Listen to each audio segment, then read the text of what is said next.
Tout autre chose à présent. Normalement, l'an prochain, en 2018, si la mesure n'est pas remise en cause par le prochain président de la République, l'impôt sur le revenu sera prélevé directement sur la fiche de paie.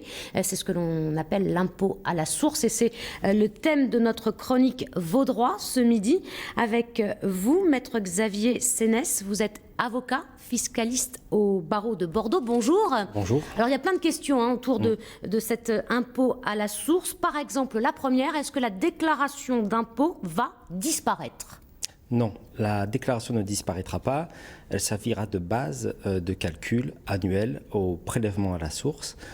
Donc pour les salariés, cela ne va absolument rien changer. Il faudra toujours se connecter sur Internet, remplir sa déclaration pré-remplie, la valider et avec ces éléments-là, un taux de prélèvement sera déterminé, fourni à l'employeur. Il y a aussi des questions autour de la confidentialité.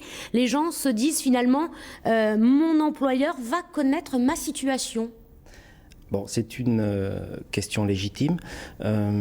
Alors, les faits et la méthodologie suivie par le gouvernement empêchent cela très clairement. C'est-à-dire que le taux de prélèvement est un taux normal qui va être fonction des différents revenus déclarés, mais il y aura des garde-fous. C'est-à-dire le premier garde-fou, c'est que tout ce qui est information fiscale, déclaration fiscale, taux d'impôt sur le revenu, mais surtout montant de l'impôt sur le revenu, tout ça sera connu de la seule administration fiscale.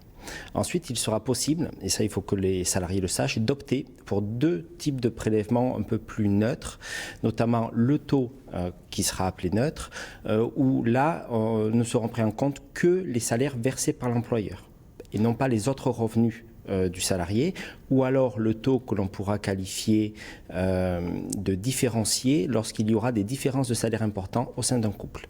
Alors la bonne nouvelle, on peut dire, c'est cette année blanche, je ne vais pas payer d'impôt sur mes revenus 2017. Vrai ou faux ?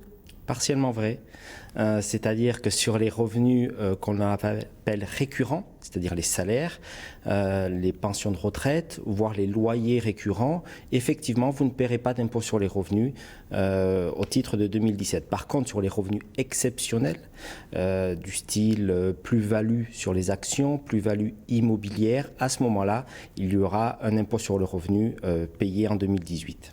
Une dernière question, est-ce qu'il y a des perdants et des gagnants dans tout ça ? Alors, c'est compliqué de faire une généralité. Ce qu'on peut dire, c'est que le prélèvement à la source a un mérite.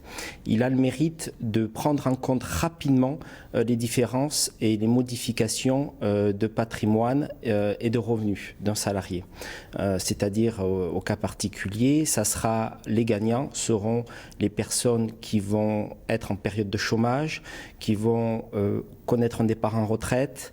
À ce moment-là, leur diminution de revenus va être automatiquement et très rapidement impacté sur leur impôt prélevé à la source. Merci Maître, et si vous avez d'autres questions, vous pouvez bien sûr vous diriger vers les avocats du barreau de Bordeaux. Merci. Merci.